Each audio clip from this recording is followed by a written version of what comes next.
할렐루야. 아멘. 예수님 이름으로 안식일 저녁 예배 드리시겠습니다. 다 같이 찬송 509장 하시겠습니다. 509장입니다.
성경 말씀 한 구절 읽고 함께 기도하시겠습니다.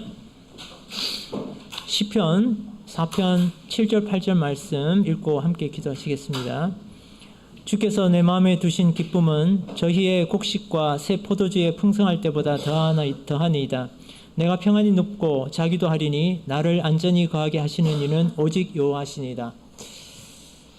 우리 시편의 기자인 다윗은 하느님께서 주신 기쁨은 우리 곡식과 새 포도주에 풍성할 때보다도 더하고 주 안에서 평안히 눕고 자기도 하면서 안전히 거한다라고 이렇게 고백하고 있습니다. 우리 다윗의 삶을 통해서 보면 이 다윗에게서 이런 고백이 나온다는 것은 참 놀라운 일입니다. 그가 하나님을 얼마나 신뢰하는지를 우리가 다시금 깨닫게 되는데요. 바쁘고 지친 일상을 마치고 우리 힘드신 가운데 하나님 앞에 안식일을 지키기 위해서 나오신 우리 성도님들, 이 가을의 풍성한 만큼 말씀의 은혜가 우리 가운데 풍성해지시기를 함께 기도하시겠습니다.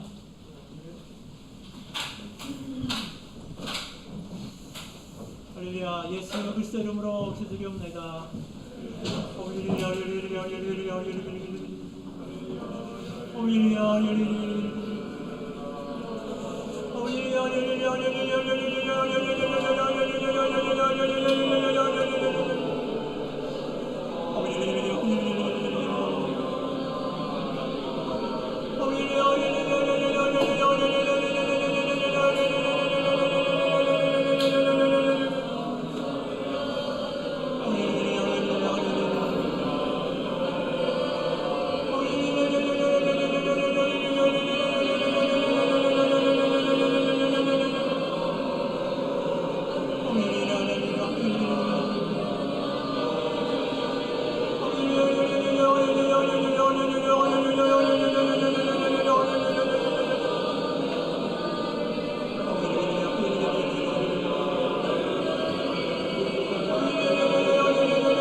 예. 예수님 이름으로 말씀 함께 나누시겠습니다. 예, 오늘 함께 찾아 읽을 본문의 말씀은 여호수아서입니다. 여호수아서. 예, 우리 함께 여호수아서 오늘 7장 8장의 내용으로 함께 살펴볼 텐데요. 우리 함께 읽는 것은 8장 24절부터 35절까지 함께 읽도록 하겠습니다. 여호수아 8장 24절부터 35절까지 말씀 함께 교독하도록 하겠습니다. 제가 먼저 읽겠습니다. 이스라엘이 자기를 광야로 따르던 아이 모든 거민을 들어서 죽이되 그들을 다 칼날에 엎드러지게 하여 진멸하기를 마치고 온 이스라엘이 아이로 돌아와서 칼날로 죽이매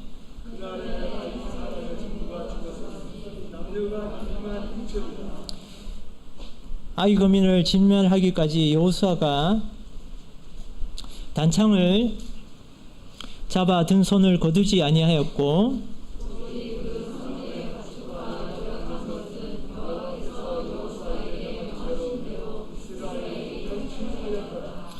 이에 여호수아가 아이를 불살라 그것으로 영원한 무더기를 만들었더니 오늘까지 항폐하였으며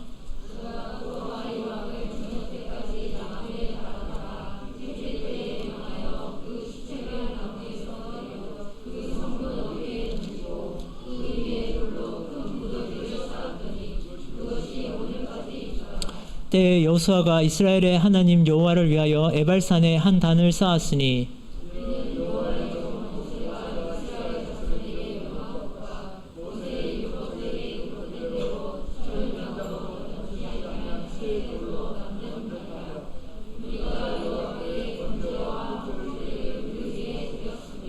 여호수아가 거기서 모세에 기록한 율법을 이스라엘 자손의 목전에서 그 돌에 기록하매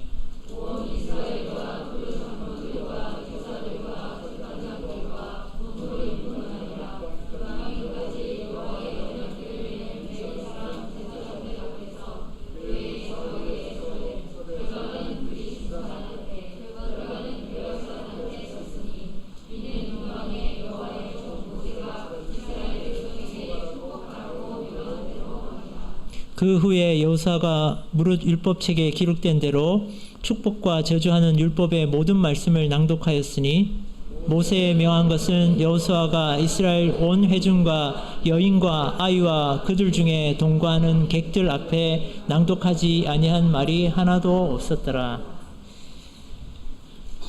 예.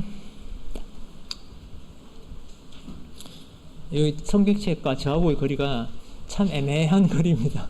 제가 안경 써도 안 보이고 안경 벗어도 잘 안 보는 거리라서 네. 오늘 이제 여호수아 7장 8장의 말씀으로 함께 나누게 되겠는데요. 우리 7장 8장의 말씀을 함께 다 읽으면 좋겠지만 이제 기니까 우리 8장의 끝부분만 함께 읽었습니다. 그래서 전후 사정을 다시 좀 요약해서 말씀을 드리면, 모세를 통해서 하나님께서 애굽에서 고통받는 이스라엘 백성들을 이끌어내셔서 40년간 광야 생활을 하도록 하시면서 이스라엘 백성들이 적과 꿀이 흐르는 가나안 땅에 들어갈 수 있도록 이렇게 준비를 하게 하셨습니다. 이렇게 광야 40년간 이스라엘 백성의 지도자로 역할을 한 모세가 신명기서에서 이스라엘 백성들에게 꼭 지켜야 될 유언과도 같은 이런 부탁이자 명령을 남기고, 그는 요단강을 건너지 못하고 요단강 동편에서 생을 마감하게 됩니다. 모세의 뒤를 이어서 이스라엘 백성을 이끌게 된 여호수아는 마음을 강하게 하고 담대하게 하고 또 하나님을 의지하면서 요단을 건너서 첫 번째 만나는 성 여리고성 전투를 승리하게 됩니다. 성경은 여리고성 전투의 승리를 기록한 여호수아의 마지막 부분에서 이렇게 기록하고 있습니다. 여호와께서 여호수아와 함께 하시니 여호수아의 명성이 그 온 땅에 퍼졌다 라고 이렇게 기록을 하고 있습니다. 따라서 이 승리는 하나님의 계획과 섭리에 의해서 이루어진 것이다, 이렇게 우리가 이해를 할 수 있습니다.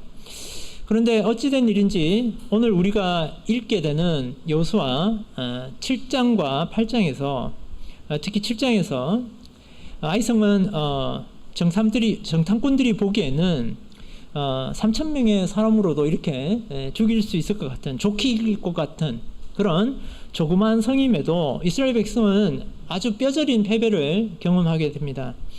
그때 이 전쟁의 패배의 원인은 바로 세라 집안에 있던 아간이라고 하는 자가 여리고성에서 자신을 위해서 시날산의 아름다운 외투한 벌과 은 200세겔과 50세겔에 해당하는 금 한 덩이를 취했던 것입니다.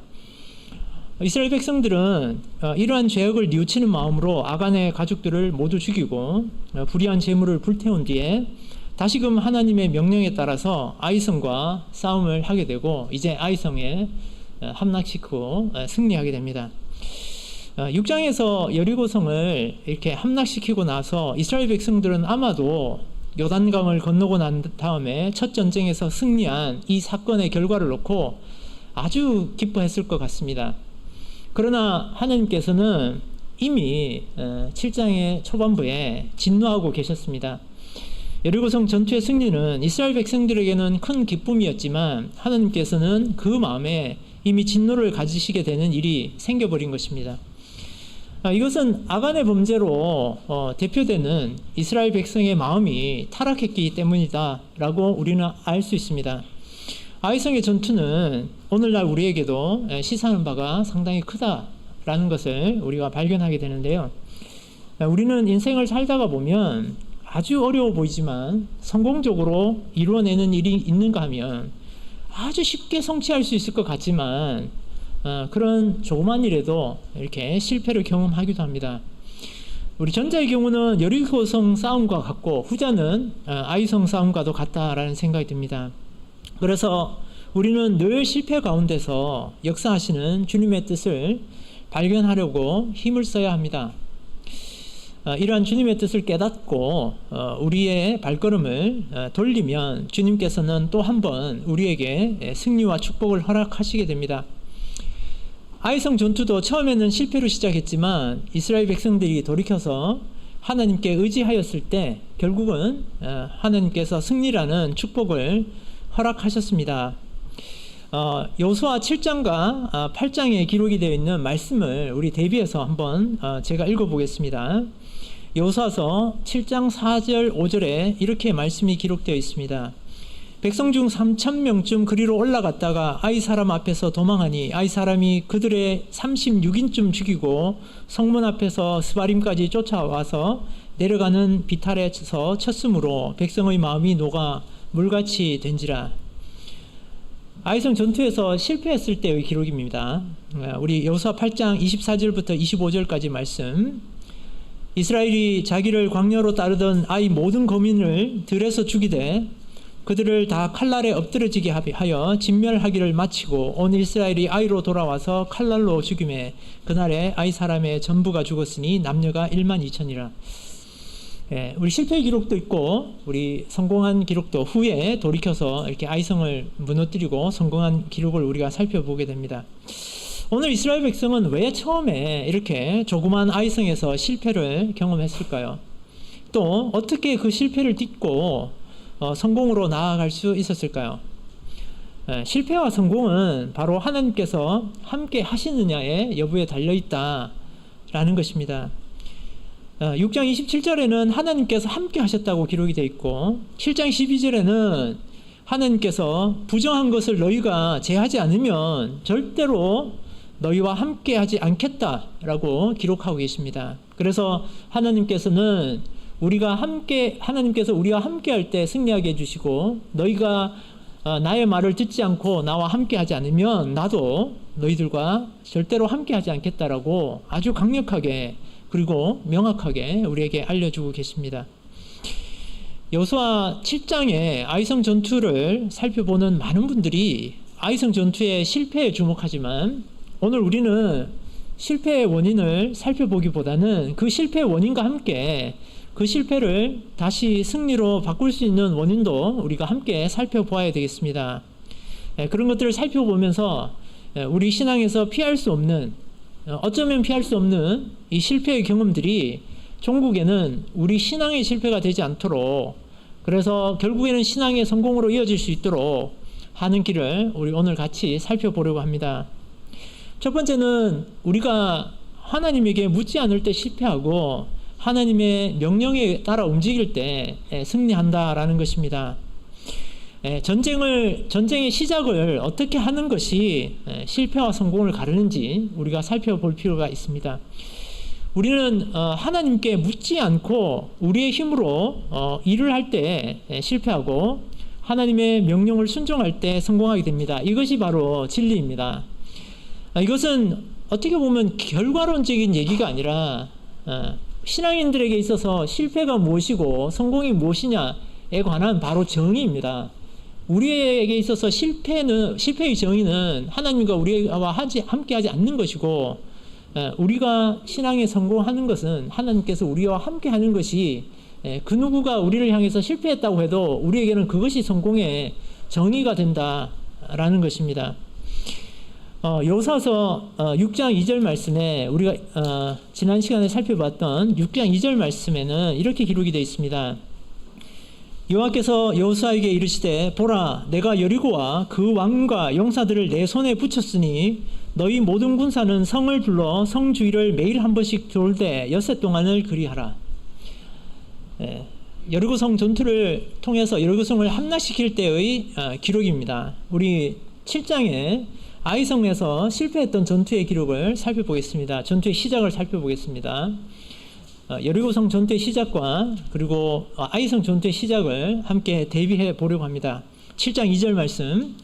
여호수아가 여리고에서 사람을 베델 동편 베다인 곁에 있는 아이로 보내며 그들에게 일러 가로되 올라가서 그 땅을 정탐하라 하매 그 사람들이 올라가서 아이를 정탐하고 여호수아에게 돌아와서 그에게 이르되 백성을 다 올라가게 말고 2,000~3,000명만 올라가서 아이를 치게 하소서.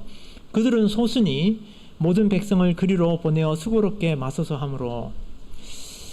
제가 이렇게 빠르게 읽었기 때문에 우리 여러분들께서 6장과 2장을 잘 대비시켜서 살펴볼 수 있을지 모르겠습니다만은 6장에서는 여호와께서 여호수아를 통해서 이스라엘 백성들에게 명령하시는 것을 우리가 발견할 수 있는데 7장에서는 여호수아가 정탐을 명령하고 정탐꾼이 여호수아에게 돌아와서 보고했다는 말만 기록이 되어 있습니다.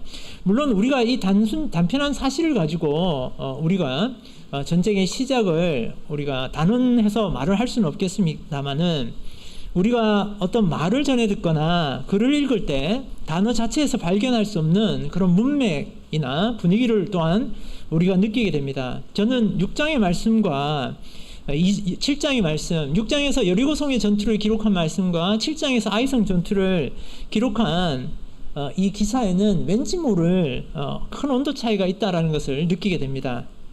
여리고성의 전투는 많은 준비와 하나님의 명령에 대한 순종이 많이 기록이 되어 있습니다. 그러나 아이성 전투는 왠지 그 시작이 매우 간결합니다. 그저 정탐도 형식적으로 한 듯하고 정탐의 결과도 뻔하고 작전도 어떻게 보면 굉장히 뻔해 보입니다. 요단에 이르기 전에 치른 전투와 또 여리고성의 전투 경험이 어쩌면 이스라엘 백성들로 하여금 이런 뻔한 접근을 불러온 것이 아닌가라는 생각도 하게 됩니다. 우리의 영적 전투와도 같은 우리 믿음 생활이 때로는 뻔한 방법과 뻔한 결론을 섣불리 기대하고 있지 않는지 우리가 돌아보아야 되겠습니다. 그래서 주님의 은혜를 구하고 길을 묻기보다는 어쩌면 은혜를 우리가 당연한 것으로 감사를 잊어버리고 또 기도를 상실할 때가 많이 있습니다. 그럴 때 우리 주님께서는 우리에게 실패라는 연단을 주십니다. 우리가 실패를 당할 때는 내가 그 일을 감당할 때 주님께 기도로 물었는지 살피고 다시 회복시켜야 하겠습니다. 아이성 앞에서 여호수아와 이스라엘 백성은 다시 하나님을 주권자로 회복하고 여호와의 명령을 따르게 됩니다. 그리고 하나님께서 그런 이스라엘 백성들에게 다시 승리의 방법을 알려주시고 축복의 길로 인도하십니다. 여호수아 8장 1절에 여호와께서 여호수아에게 이르시되 두려워 말라 놀라지 말라 군사를 다 거느리고 일어나 아이로 올라가 보라. 내가 아이 왕과 그 백성과 그 성읍과 그 땅을 다 내 손에 주었노니. 여리고성의 전투의 시작과도 같은 시작을 다시 여호수아 8장에서 우리가 발견하게 됩니다. 아이성의 전투에서 다시금 이렇게 승리하는 장면을 기록한 이 8장에서 드디어 우리 하나님께서 다시금 명령하십니다. 그리고 이 명령을 따를 때 하나님께서는 이스라엘 백성들에게 승리를 허락하셨습니다. 우리 하나님께 묻는 일에 대해서 성경은 극명하게 대비되는 두 인물을 우리에게 알려주고 계십니다. 바로 이스라엘의 1대 왕이었던 사울과 2대 왕이었던 다윗입니다. 사울은 실패 왕으로 그 실패가 바로 하나님께 묻지 않았기 때문이라고 성경은 명확하게 우리에게 알려주고 있습니다. 역대상 10장 14절 말씀에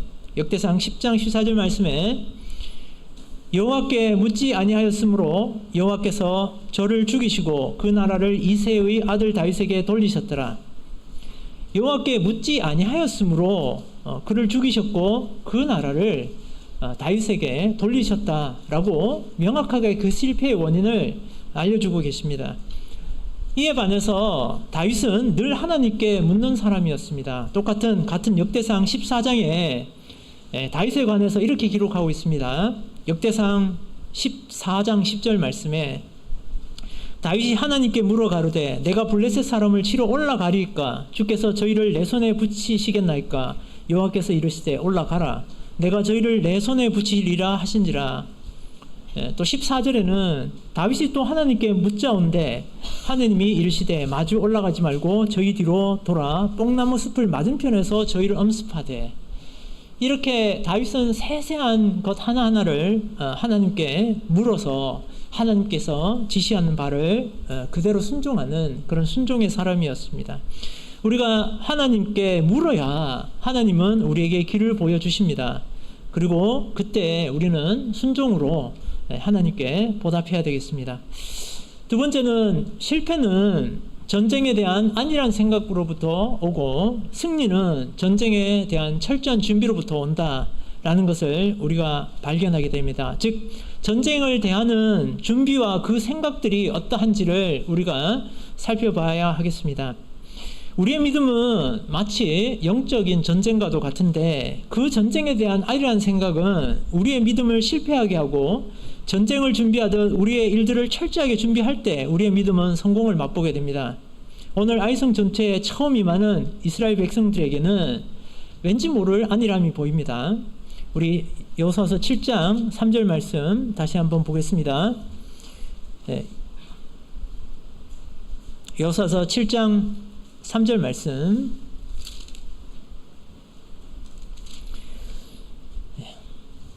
여호수아에게로 돌아와서 그에게 이르되 백성을 다 올라가게 말고 2-3천 명만 올라가서 아이를 치게 하소서. 그들은 소순이 모든 백성을 그리로 보내어 수고롭게 마소서 하므로, 정탐꾼들의 말처럼 이 아이성은 아주 조그만 성이었을지도 모르겠습니다. 또 몇 명만의 수고로 이 함락이 가능한 성일 수도 있겠습니다. 그러나 그것이 이 일이 소중하지 않다라는 것을 의미하는 것은 아닙니다. 오늘 이스라엘 백성들이 전투를 대하는 마음은 모든 사람들이 함께 관심을 가지는 가운데 그 일을 나누어서 맡기는 것이 아니라 다수의 피로를 피하기 위해서 소수가 희생하는 방식을 택하는 것을 우리가 발견하게 됩니다. 우리가 교회 일을 섬길 때 반드시 피해야 하는 방법이라고 생각이 들었습니다. 일의 분량이 적더라도 교회 구성원들이 모두 관심을 가지고 일을 조금씩 나누는 것이 필요합니다. 우리가 믿음의 조그만 실패를 결국에는 나중에 종국의 믿음의 실패로 돌아가게 만드는 또 하나의 안일함은 바로 하나님을 중심에 두지 않고 주변의 시선을 생각하는 것입니다. 여호수아서 7장 9절 말씀에 이렇게 기록이 되어 있습니다. 여호수아서 7장 9절 말씀. 그들이 처음으로 전쟁에 패배하고 돌아왔을 때의 기록입니다. 가나안 사람과 이 땅 모든 거민이 이를 듣고 우리를 둘러싸고 우리 이름을 세상에서 끊으리니 주의 크신 이름을 위하여 어떻게 하시려나이까. 이스라엘 백성들이 아이성을 치러 처음 올라가서 패한 것은 3,000명 중에서 36명이 죽임을 당하고 쫓겨난 사건입니다. 그런데 여호수아와 이스라엘 백성이 걱정하는 것은 이제 이 일로 인해서 가나안의 사람들이 우리를 업신여기지 않겠느냐라는 것입니다. 여리고성의 전투를 승리로 이끌므로 인해서 쌓은 명성과 자신감이 이제는 아이성 전투로 인해서 가나안 족속들에게 되려 자신감을 주고 그들로부터 업신여김을 미리 예상하고 이스라엘 백성들에게는 패배감에 젖어버리게 만든 것입니다. 그러고는 이러한 연유로 패배주의에 젖어서 여호수아 지도자들부터 엎드려져서 아무 일도 하지 않았던 것입니다. 7장 6절에 이렇게 기록이 되어 있습니다. 여호수아가 옷을 찢고 이스라엘 장로들과 함께 여호와의 궤 앞에서 땅에 엎드려 머리에 티끌을 무릅쓰고 저물도록 있다가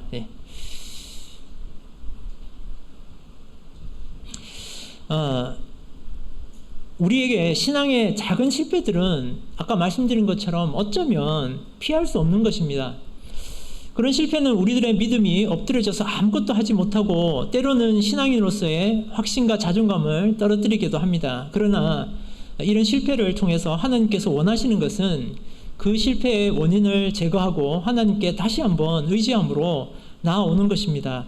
여호수아는 이제 실패의 원인을 찾아내고 그 실패의 원인을 과감하게 제거합니다. 그리고 전쟁에 대해서 안일함을 버리고 다시 철저한 준비를 하게 됩니다. 그래서 전쟁에 승리하는 8장에서 3절 말씀에 이에 여호수아가 일어나서 군사와 함께 아이로 올라가려 하여 용사 3만 명을 뽑아 밤에 보내며 그들에게 명하여 가로되 너희는 성읍 뒤로 가서 성읍을 향하고 매복하되 그 성읍에 너무 멀리 하지 말고 다 스스로 예비하라. 이제 3,000명이 아닌 3만 명을 뽑아서 밤에 보내고 작전을 철저하게 지시하게 됩니다. 하나님께서 지시해 주신 대로 이스라엘 백성들에게 전략을 알려주고 전쟁을 다시 준비하는 것이죠. 이번에는 백성 중 3,000명이 아닌 용사 3만 명을 뽑아서 아이성으로 보냅니다. 그리고 아이성 사람들의 높아진 사기를 잘 이용해서 일부러 도망하면서 유인한 다음에 매복한 군사들이 공격을 해서 아이성과 12,000명이나 되는 아이성 사람들을 죽이고 아이성의 모든 것을 진멸하게 됩니다.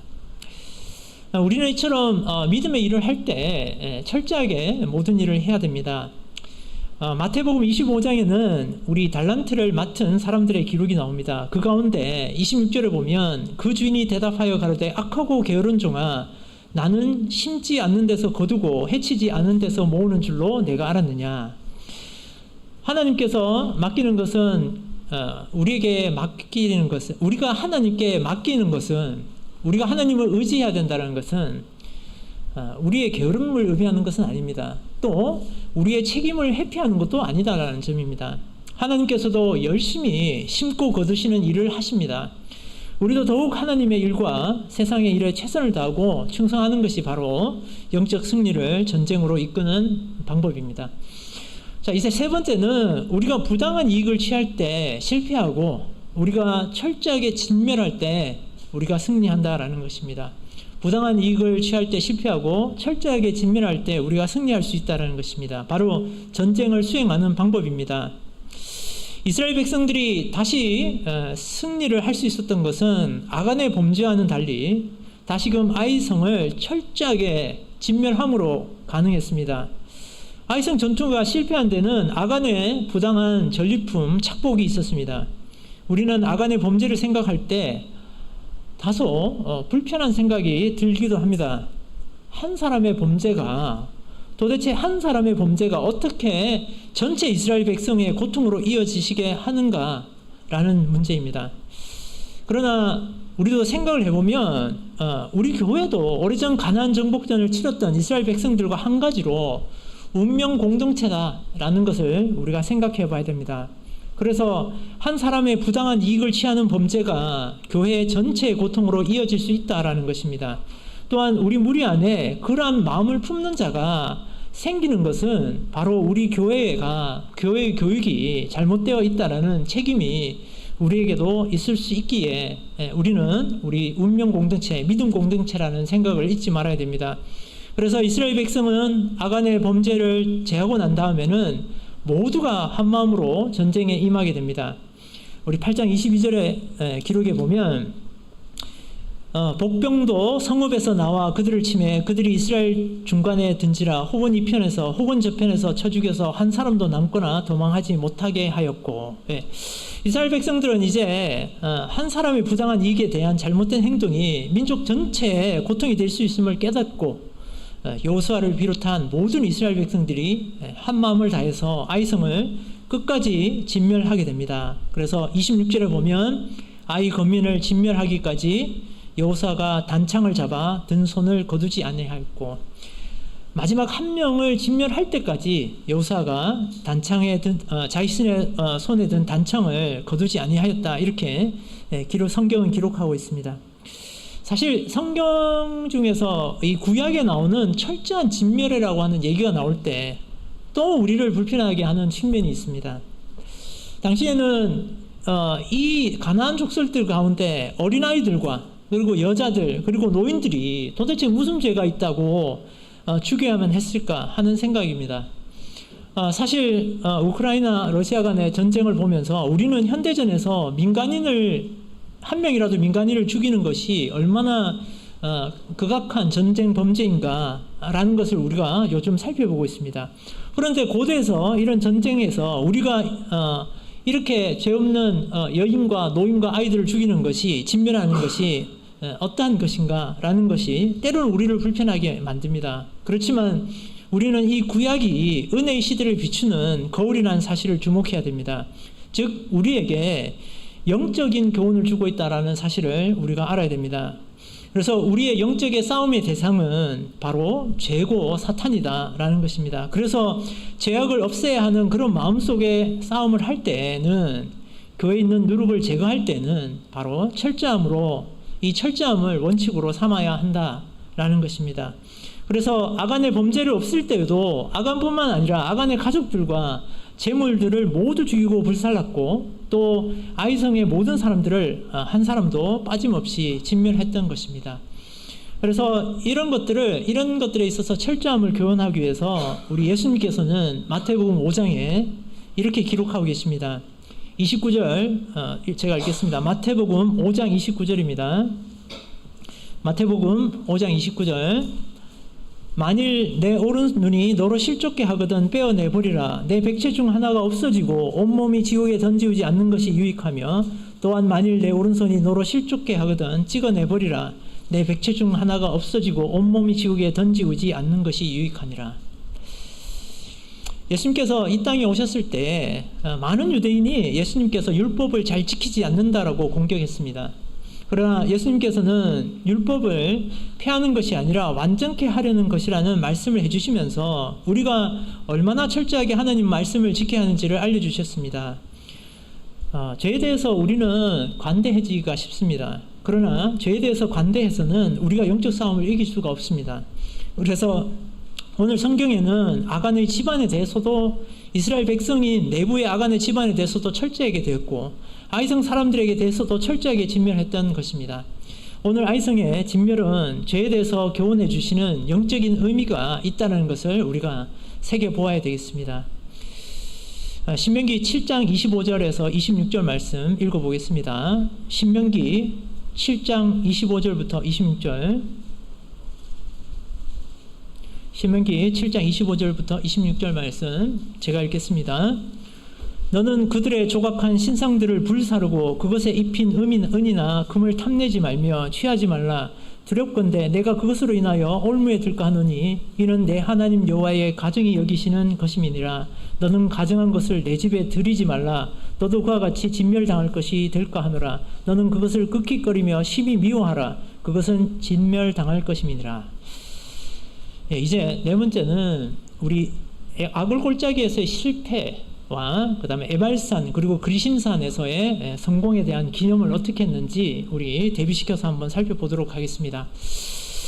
이스라엘 백성들이 아이성 전투에 패배하는 실패를 경험한 후에 세라의 자손이었던 아간과 또 그가 취했던 부정한 물건들 그리고 그 아들들과 딸들 그리고 원래 있던 재산들까지 모두 이끌고 아골골짜기로 향하게 됩니다. 그리고 그들은 사람들을 돌로 치고 부정한 것들은 불사르게 됩니다. 그제서야 하나님께서 극렬한 분노를 그치시게 됩니다. 이스라엘 백성들은 잊어서는 안 될 그런 중요한 교훈이 있을 때마다 돌무더기를 쌓았습니다. 그들은 아골골짜기, 즉 괴로움의 골짜기에서 괴로움을 기념하게 됩니다. 우리는 실패의 순간에는 그 괴로움을 기록하고 괴로움이 어떤 의미를 지는지 돌아봐야 합니다. 그리고 성공의 순간에는 무엇보다도 주님 앞에 감사의 제단을 쌓아야 합니다. 성공의 순간에 감사를 드리기보다 먼저 우리의 기쁨에 취하게 된다면 우리는 결국 실패를 맛보게 됩니다. 비록 실패하더라도 우리는 실패를 받아들이고 자신을 돌아보면서 그 원인을 제거하면서 신앙생활을 한다면 우리는 실패하더라도 결국은 승리하게 됩니다. 그래서 성공의 순간에도 또 실패의 순간에도 우리는 하느님 앞에 무릎을 꿇어야 합니다. 일찍이 모세는 신명기서에서 이스라엘 백성들을 향해서 다음과 같은 말을 전합니다. 신명기 8장 12절부터 16절 말씀, 신명기 8장 12절부터 16절 말씀입니다. 내가 먹어서 배불리고 아름다운 집을 짓고 거하게 되며 또 내 우양이 번성하며 내 은금이 증식되며 내 소유가 다 풍부하게 될 때에 두렵건대 내 마음이 교만하여 내 하나님 여호와를 잊어버릴까 하노라. 여호와는 너를 애굽 땅 종 되었던 집에서 이끌어내시고 너를 인도하여 그 광대하고 위험한 광야 곧 불뱀과 전갈이 있고 물이 없는 건조한 땅을 지나게 하셨으며 너를 위하여 물을 굳은 반석에서 내셨으며 내 열조도 알지 못하던 만나를 광야에서 내게 먹이셨나니 이는 다 너를 낮추시며 너를 시험하사 마침내 내게 복을 주려 하심이었느니라. 우리가 재물의 축복이나 세상에서 여러 가지 성공을 거두게 될 때 우리의 마음이 교만해져서 하나님의 은혜를 생각하지 못하고 우리가 광야의 궁핍한 가운데 있을 때 하나님을 향한 불평으로 일관하게 되면 우리의 신앙은 결국에는 실패하게 됩니다. 그래서 모세는 신명기에서 또한 요단을 건넌 후에 6지파씩 축복의 산인 그리심산과 저주의 산인 에발산에 나누어 서라고 이미 명령을 했습니다. 신명기 27장 12절 말씀에 모세가 기록한 명령이 있습니다. 신명기서 27장 12절 말씀에 너희가 요단을 건넌 후에 시몬과 레위와 유다와 이사갈과 요셉과 베냐민은 백성을 축복하기 위하여 그리심산에 서고 르우벤과 갓과 아셀과 스불론과 단과 납달리는 저주하기 위하여 에발산에 서고.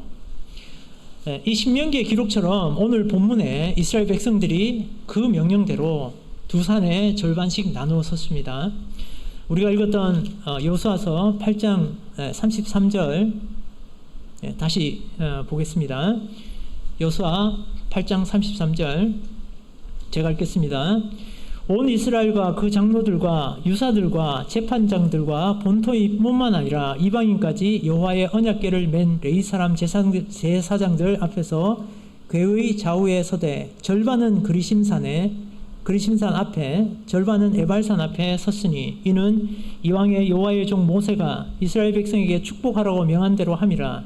그 후에 여호수아가 무릇 율법책에 기록된 대로 축복과 저주하는 율법의 모든 말씀을 낭독하였으니 모세의 명한 것은 여호수아가 이스라엘 온 회중과 여인과 아이와 그들 중에 동거하는 객들 앞에 낭독하지 아니한 말이 하나도 없었더라. 이렇게 이스라엘 백성들을 반으로 나눠서 그리심과 에발산에 서게 한 다음에 그 중앙에 하나님의 궤를 두고 말씀을 선포했습니다. 그리고 그 말씀은 축복의 말씀과 저주의 말씀이 모두 선포가 됩니다. 그래서 앞으로 가나안 땅에서 괴로운 순간도 있을 것이고 기쁨의 순간도 있을 터인데 그 어떤 순간에도 너희들의 중심에 하나님의 말씀을 두라라고 알려주십니다. 우리의 신앙의 성공은 하나님께서 우리와 함께 하시느냐 그렇지 않느냐로 구분이 됩니다. 우리 인생의 실패를 뼈저리게 맛보고 있다면 우리 가운데 세라의 자손 아간이 저질렀던 잘못된 행위가 없는지, 또 우리 교회가 믿음의 열매를 맺지 못하고 있다면 우리 가운데 하나님께서 함께하지 못하는 문제가 없는지 돌아보면서 우리 결국에는 승리하는 믿음을 갖게 되기를 원합니다. 그래서 우리가 실패하는 순간에도 성공하는 순간에도 늘 하나님 말씀을 우리 중심에 두고 살아가야 되겠습니다.